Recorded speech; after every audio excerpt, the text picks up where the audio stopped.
I will begin. Good afternoon. My name is Asita McGee. I am the Federal Project Officer for Region 2, and Region 2 covers New Jersey, New York, Puerto Rico, and the beautiful U.S. Virgin Islands. Many of you know me. You have worked with me over the years, but you also know my esteemed colleague, Danny Balcom, who is also a Federal Project Officer in Region 2. I would like Danny to introduce himself. Danny. Good afternoon, everyone. My name is Danny Balcom. As many of you have worked with me before, and you see I'm fumbling over my headset, the mute button. Can you guys just do me one favor? I'd like to know who is on the call with us. So I see some people are saying hello. So can you say hello and what agency you're from so we can see everybody who's here? You know, I'd like to have an interactive conversation. So please, who do we have joining us? Okay. Hey, Danny, it's John Tito from Bergen County TLP and Basic Center. Hey, John. And I see How's it Rachel going? Case. And for those who aren't comfortable, just, you can just put your name in the chat and put your agency as well. I don't want to put anybody on the spot. Thanks for joining us, John. Keith Dennis here from Haven in Jersey City. All right. Center. Hey, Keith. How's it going? Let's see, Jill. Okay. I'm glad we got active participation. I'm Mary Ellen from Long Island, Hope for Youth. Hi, Mary Ellen. All right. Hi, this is Lori from Captain in Saratoga County, New York. Hi, Hey, Lori. Hi. Welcome. Yeah. Thank you. LaVon Richards is here. Kirsten from Bergen County is here. We got, I see Kendall. We know Kendall's here. All right. We also have, what is he? Caleb Luke, Lisa Originelli. Thank you all for joining us today. And we have, excuse me, Danny, we have Olin Mack from the Learning Web. Olin Mack is new to the Learning Web. He's the new executive director. This is your first national conference, Olin. Welcome, and thank you for being here. Welcome. And Janelle, thank you. We're glad that everybody is participating. Thank you. Glad to be here. This is Olin from the Learning Web in Ithaca, New York. Yes. Glad to be here. Great. We're glad that everybody is participating and chiming in, saying, what agency that they're from. But we're not going to tie up a lot of time with the introductions. We're going to move forward. We just wanted to have an idea who we have that was joining us today. Asita? Okay. Danny, can you see me? Somehow or the other, I'm thinking I'm not coming up on the screen. Am I? You are. Thank you so much. Next slide, please. Today, we are going to be talking about aftercare versus follow-up. Many of you have programs and you do intensive aftercare, and many of you do full follow-up with our grant programs. But aftercare is only required for residential stays in runaway and homeless youth programs, such as the Basic Center Program, the BCP, the Transitional Living Program, the TLP, and the Maternity Group Home Program, the MGH program. Now, you notice aftercare is only required for residential stays in those programs. Now, follow-up is required for all of the programs, whether it be a BCP, a Basic Center Program, a Transitional Living Program, TLP, Maternity Group Home, or a Street Outreach Program, SOP program. Now, the next slide, please. There are statutory, regulatory, and NOFO language that we all have to know in order to be in compliance and in order to be effective at running our programs and for our youth to be successful.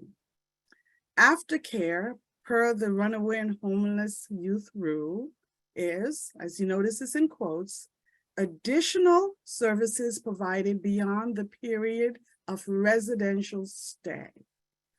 Once again, it's additional services provided beyond the period of residential stay that offer what? Continuity and supportive follow-up to youth served by the program. If you notice, this is found in the Code of Federal Regulations 45 CFR 1351.1. So it is a regulation. Follow-up per street outreach program, notice of funding opportunity announcement. Follow-up is the act of assessing youth progress after the youth has received safety and resource referrals.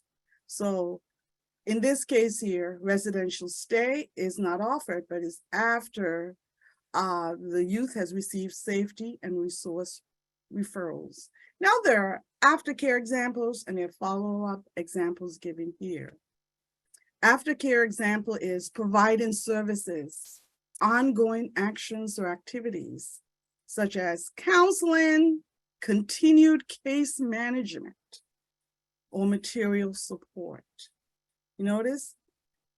Counseling, continued case management, or material support is an example of the aftercare that you provide our runaway and homeless youth. And these are youth are in our BCP, our TLP, and MGH. But for all youth, follow-up example is a check-in, a phone call, a text, or something else agreed upon at the time of discharge. You're asking the youth, how are you? Do you need anything? What's working for you? What's not? Next slide, please. Aftercare referrals. Aftercare referrals, you've seen this in the notice of funding opportunity announcement. It's a comprehensive youth-centered services model.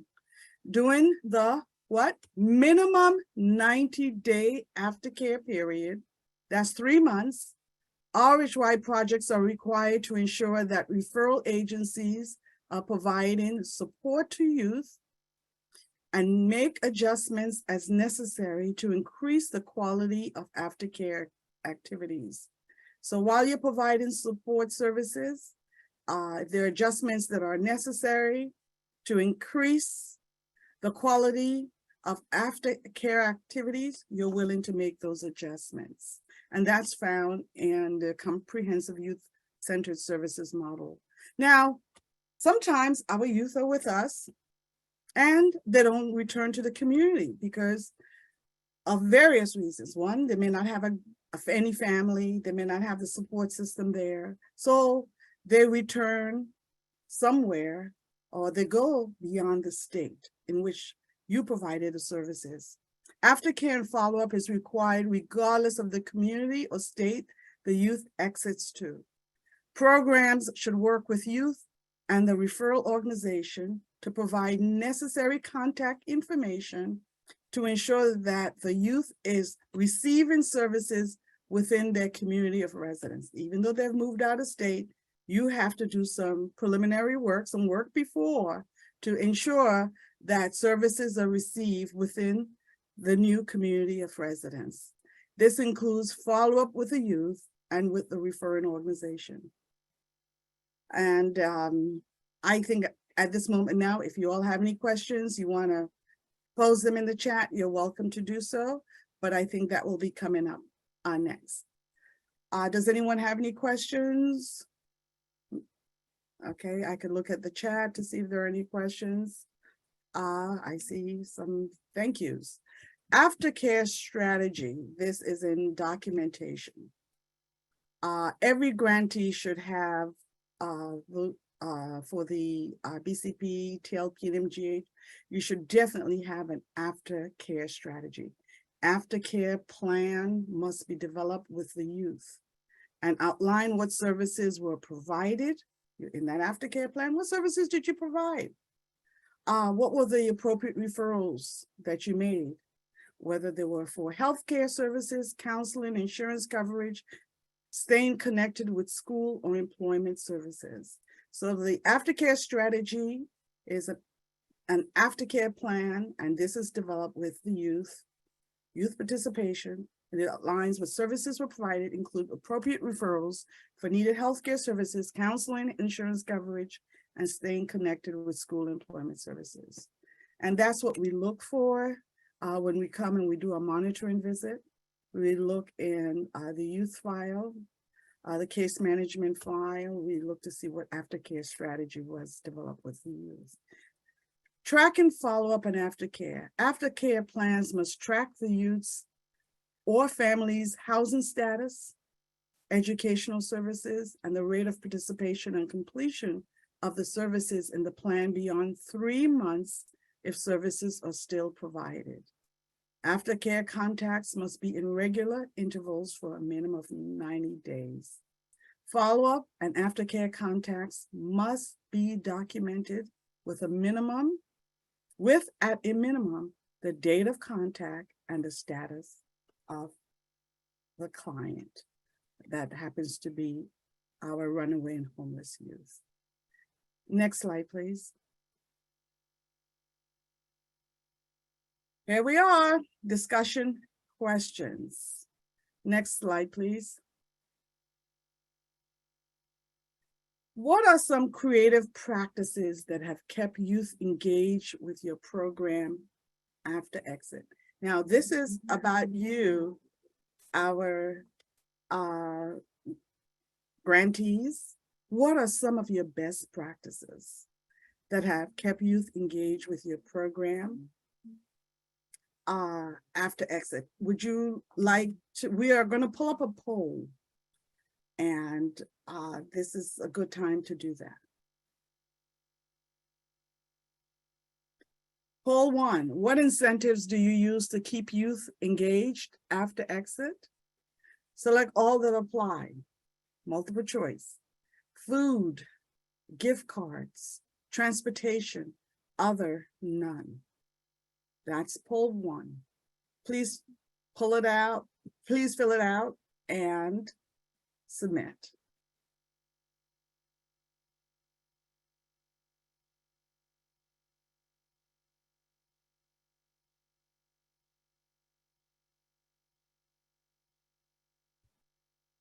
Okay.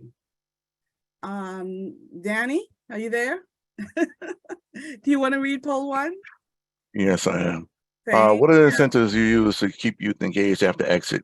It looks like 73% say food, 33% say gift cards, 62% is transportation, 51% is other, and 5% is none. So it looks like food is the winner, and food usually almost always wins out. Yeah, and transportation. Transportation is expensive. And we know that the youth need to travel, and that came in at 62%. And other, I'd love to know what other is comprised of. Does anyone want to unmute themselves and tell us what other is comprised of? Or do you want to go into the chat and tell us what other is comprised of? Other is 51%, but gift cards is 35%. No. No. Whoever's saying hello, we can hear you. Oh, hi, I'm from Children's Village. So we have several other ways that we use to engage youth after discharge. Field trips, we have community events that we hold. And of course, we're still speaking to them on a regular basis. So we let them know what's going on. Hey, we have an event on Saturday. You know, come with your friends, come with your family.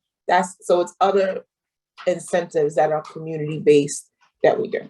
So events, field trips, holidays are coming up. We include them in different things that we have here going on in regards to holidays. So, you know, it really depends on the group as well. Okay, and that is part of other? Yes. Okay, and you're able to reach the youth and you say, hey, we're having this event coming up. We're inviting you. We would love it if you come. And by this time, could you tell me what kind of follow-up or aftercare you have done with the youth to be able to reach out to these youth, to find the youth, communicate with them? Give us a little bit more detail as to how you were able to reach the youth, to invite them to a special event within your agency. So we have an aftercare caseworker. We do a 30, a 60, and a 90-day follow-up. So, and then we also have like youth leadership panels that we have some of the kids who are in aftercare. They're a part of that as well. So we have multiple ways that we stay engaged with the youth, but it's mostly through the 30, 60, and 90-day follow-ups. So within those follow-ups, we'll be telling them, hey, we have Family and Friends Day. We had that maybe the 24th of September. That's when we had that. So that was a day where we were able to gather a lot of our youth who were in aftercare services. And then now we have a Thanksgiving event that's coming up next week. So within those follow-ups, I think it's more keeping that steady, making sure that you're following up 30 days, 60 days, 90 days, and then so on and so forth. That's really how we stay engaged. Okay, Danny, we have some comments in the chat. Would you like to read those? Sure, we have quite a few comments in the chat. Let's see if I can go up to the first one. All right. Jen, it doesn't say last name or agency. It says we have an alumni Facebook page. Rosetta from St. Peter, she's with a ICANN MGH program, provides diapers and household items. Jen again, rec activities. Ben Thornton from Anchor House, through a social media presence. Deidre Cunningham, we invite them to events. Yolanda Hamilton, information, referrals, and advocacy. Valerie Douglas, other clothes, diapers, employment search, counseling, etc. Basically, any and all services that were available to them during their stay, other than actual residential housing. Let's see who else. Ben Thornton, holiday parties. Rachel Case, household items, special events. Okay, and that's all we have so far. I think I see recreational activities. That was mentioned. Okay. Oh, okay, thanks, sorry. All righty, now, can we go to the next slide, please? Yes, now poll question number 2. Do you believe that your program is using a best practice for providing aftercare services that could be implemented by other RHY grantee organizations? The question is yes or no. Please respond and submit.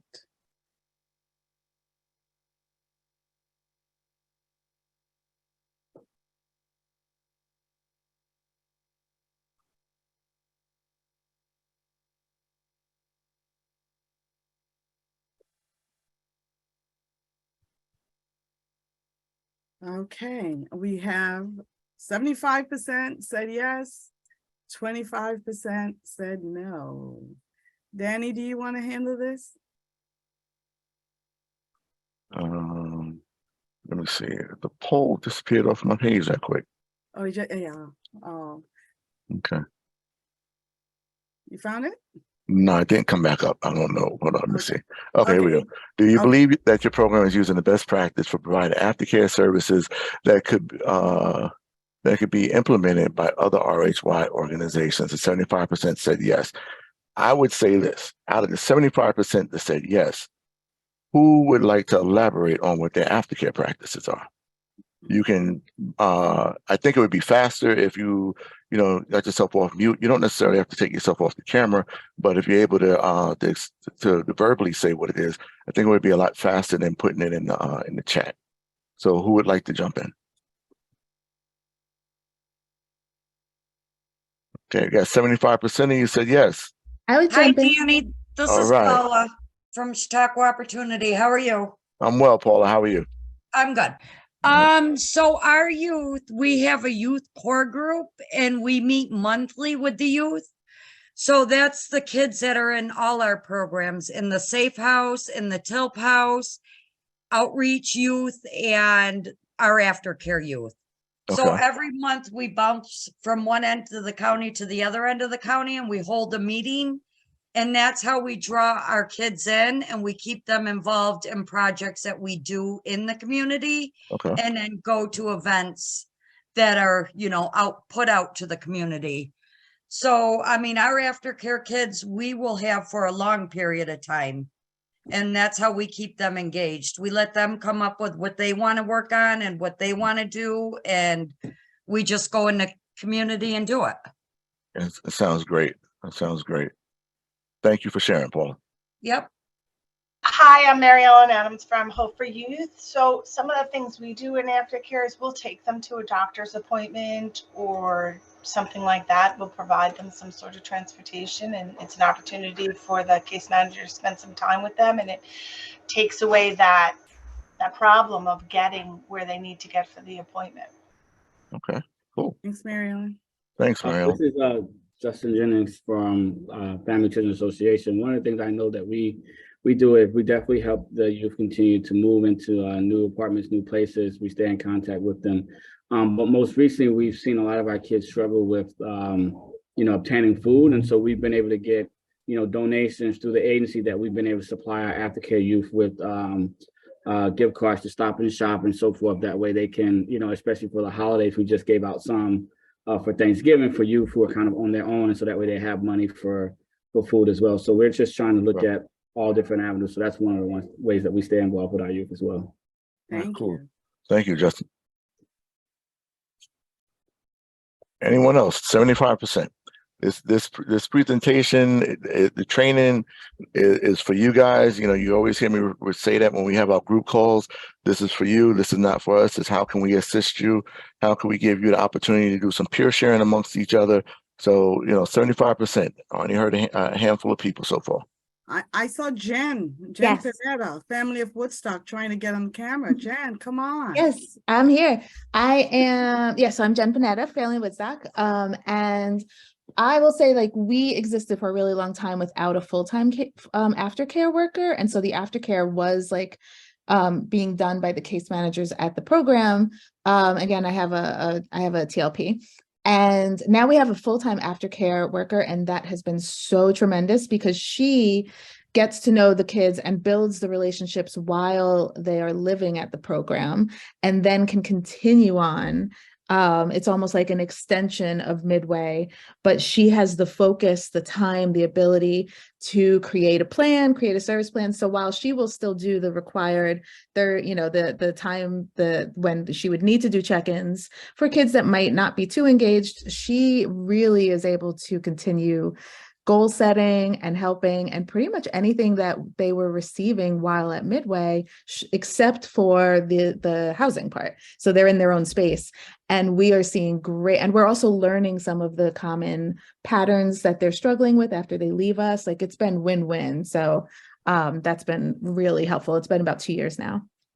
And that is maintaining the continuity and making the adjustments as necessary in aftercare. Thank you, Jen. Anyone else? Hi, Ledley Stevens from New Jersey, from home base. Hi, Ledley. Hi, how you doing, Asita? What we found, we're new to the program. We just had a few that we have let go. We set up text links. Kids will pick up a phone in a heartbeat. And we set up text links, and we text them weekly. What we found was pretty creative during the this last election when they had to vote. We had gotten them registered during the summer, but a lot of them didn't know where to go. So we invited them to come back here, and we took them to vote. So it was the texting, that constant communication has been pretty creative, and something I think would be good for everybody to try, because the kids will pick a phone up in a heartbeat. Yeah, and then you're helping them understand their civic responsibility. And they're giving back to our country. Right. Yes. Thank you, Ledley. Good seeing you. Good seeing you. Anyone else?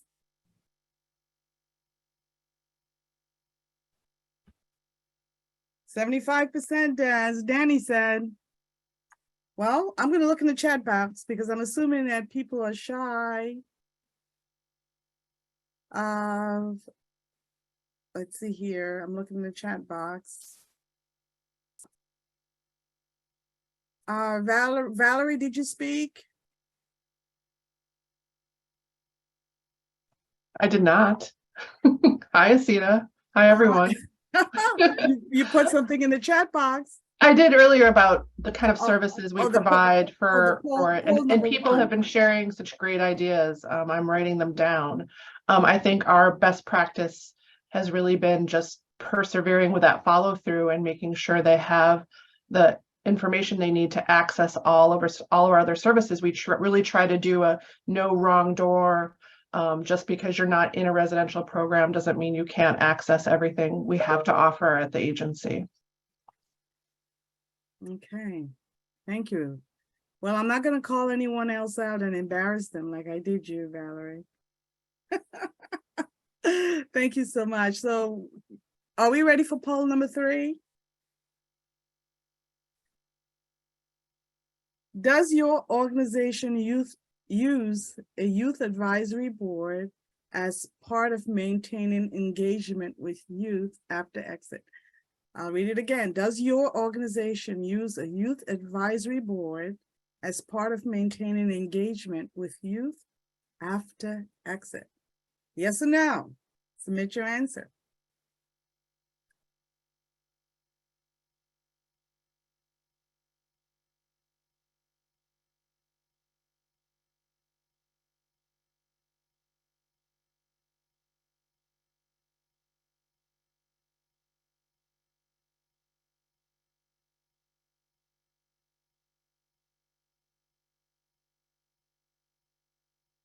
Okay, Danny?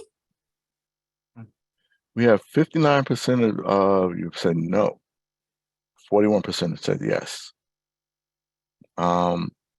It's interesting that the number is that high. I recently had a few VSRs where I, spoke to grantees and talked about the importance of having either a youth advisory board or a junior youth board, and the importance that the youth bring to the programs.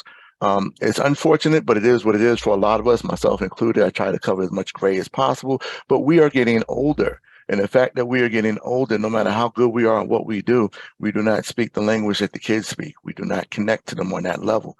And when you have a youth advisory board made up, especially of youth with lived experience, you're able to connect more to your target audience. It's like, I hate to reduce it to this, but it is what it is. It's like branding.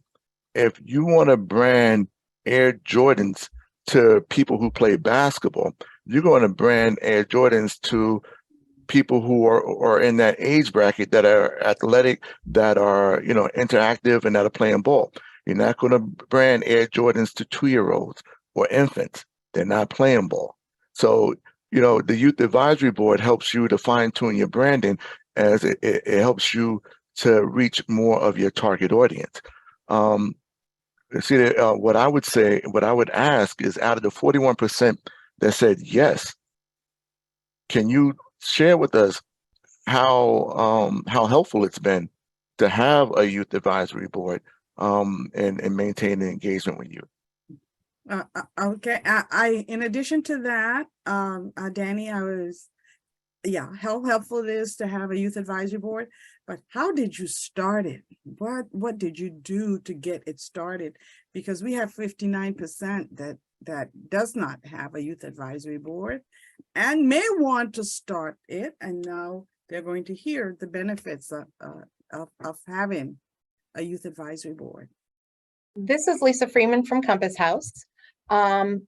We had our own youth advisory board at one point.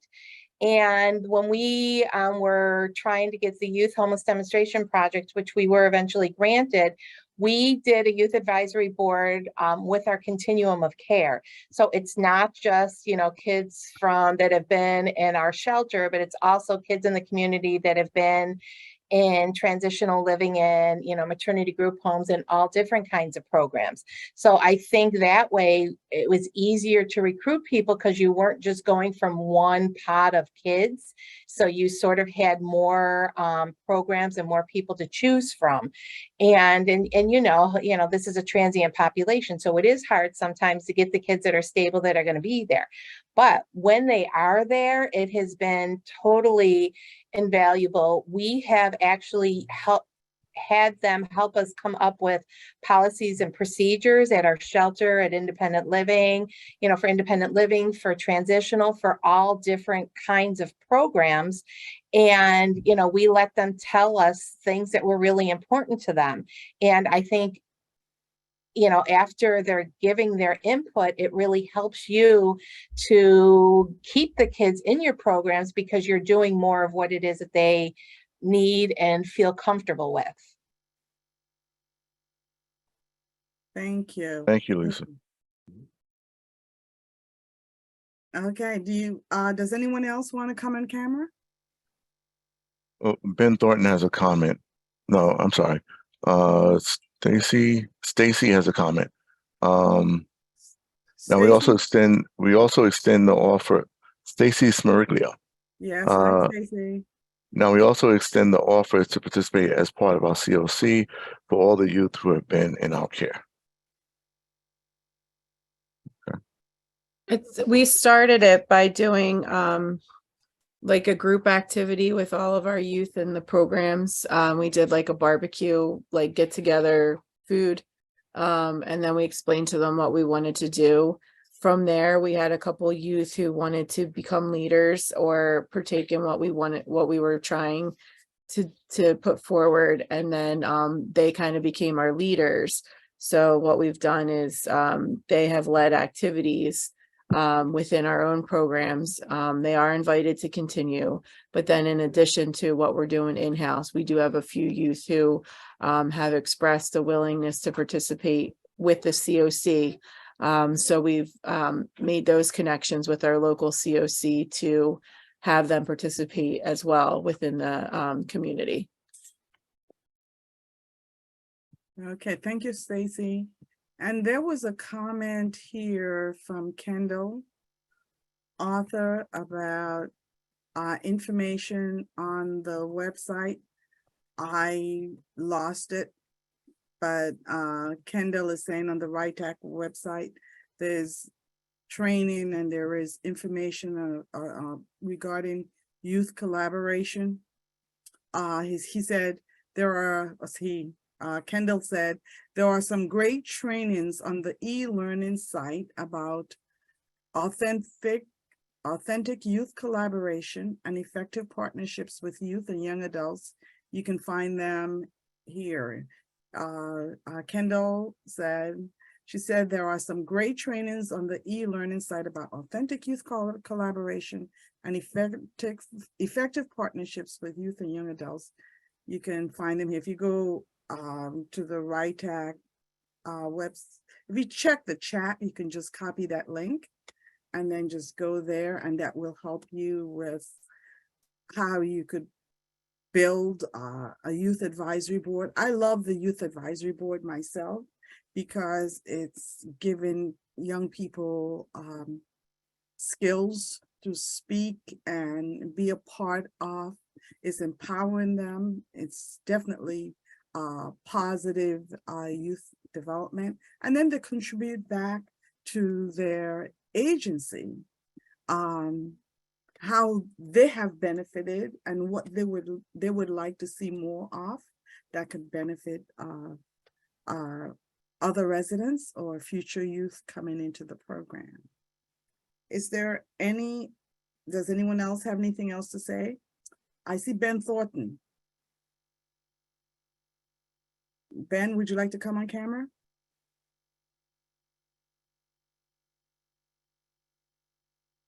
Okay, Ben Thornton said, YAC is one of the ways, YAC is one of the ways to keep youth connected. Make it available to current and former youth. And I lost, make it available to current and former youth Connect your group to NN4Y or other national youth groups, Point Source Youth, etc. So it's all here, and I agree 100%. We started from the monthly youth court meetings. Advisory board meetings are quarterly. We bring in politicians, invite to cookouts as well. So definitely, I feel an advisory board meeting is important. So for those who are in the majority of saying they don't have an advisory board, hoping you can reach out to some of your colleagues and look at the RHY website for how you could start one and how you could do that collaboration, because it definitely empowers the youth and it adds freshness to your program. I've had many, many board of directors who have said to me, thank you for encouraging the youth to make presentations to the board. And they said, it's so refreshing, just seeing the work and the time that they put in and have it echoed by our youth in the programs. Next. Asita? Yes. Oh, hi, Rachel.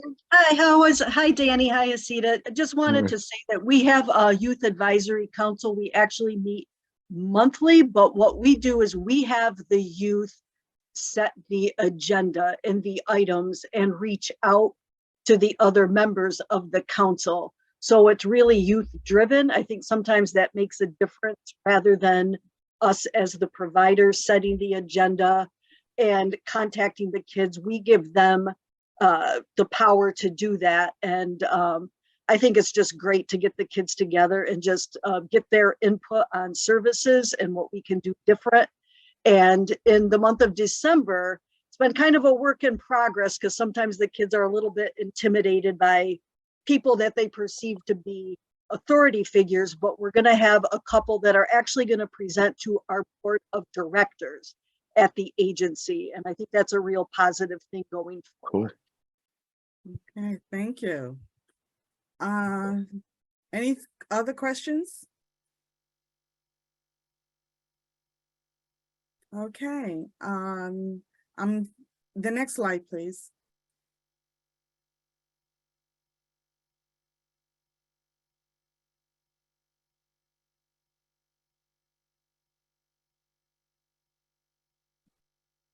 Next slide, please.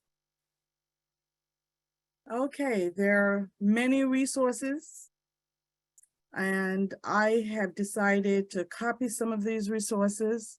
When you get emails from me, you're going to find some of these links under my name. I did that today. The first link is Family and Youth Services Bureau, Runaway and Homeless Youth Program website. The next link is National Clearinghouse and Homeless Youth and Families Clearinghouse Aftercare Toolkit. There's a link for that. The next one is the Runaway and Homeless Youth Training and Technical Assistance Center, RHY. So, and the final one is National Runaway Safe Line. And all of you know this, 1-800-RUNAWAY.org. So I've attempted to, I didn't get all the links to connect under my name, but when you look under my name going forward, you should have these links. And I would suggest that you copy them, but I'd like to say that all of these slides are available to you because you asked about them. Now, is RHY here in the phone? Would you be able to come on and let us know how the grantees are going to get access to all of these slides, please? Hi, yeah, I can copy and paste the link to the PowerPoint in the chat again. You can also find the slide decks for any sessions you're looking for this week on the Attendee Hub. And the recordings for all of these sessions will be available on the on-demand section on the Attendee Hub 60 to 90 minutes after the session ends. And I will copy and paste the direct link in just a moment.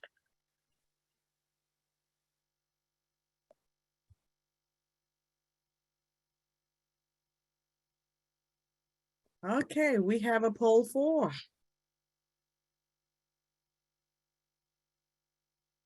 Danny?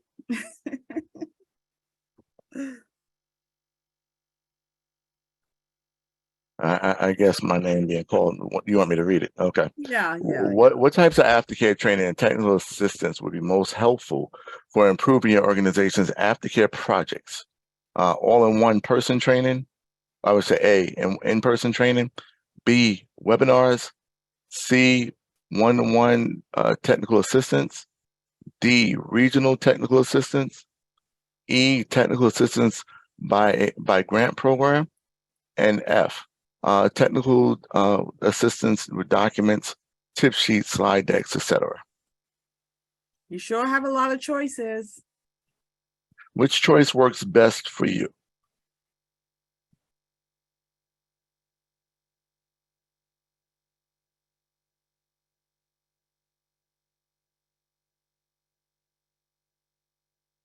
Okay, who is the winner?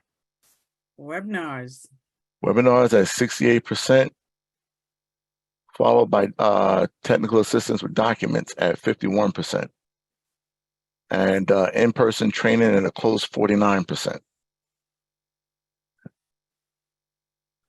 What I would suggest is that you reach out to RHY. If you do not know how to reach out to RHY directly, you can reach out to Asita or myself, letting us know which type of training assistance you prefer, and we can facilitate the contact between RHY and your agency so we can make sure your needs are met. Okay. Do you have any comments? Do you have any questions? Any final words you'd like to say? Kendall said you can view the PowerPoint from this session here. There's a link that she's given us. You can go into the chat and copy that link, and that's how you can view the PowerPoint for this session. And last but not least, we would love you to complete the evaluation, and it's up on the screen. Please complete the evaluation for this session. Click on the link in the chat, then select. And the date is today, November 17, day 3, regional networking meeting, region 2, day 3, regional networking meeting. On behalf of FISB and representing region 2, I love to thank all of you for your participation. I think you guys were swell. You did a wonderful job, as usual. And I will let Mr. Balcom give his closing remarks. Thank you, everybody. The pleasure was mine, even though it was your session. Thank you.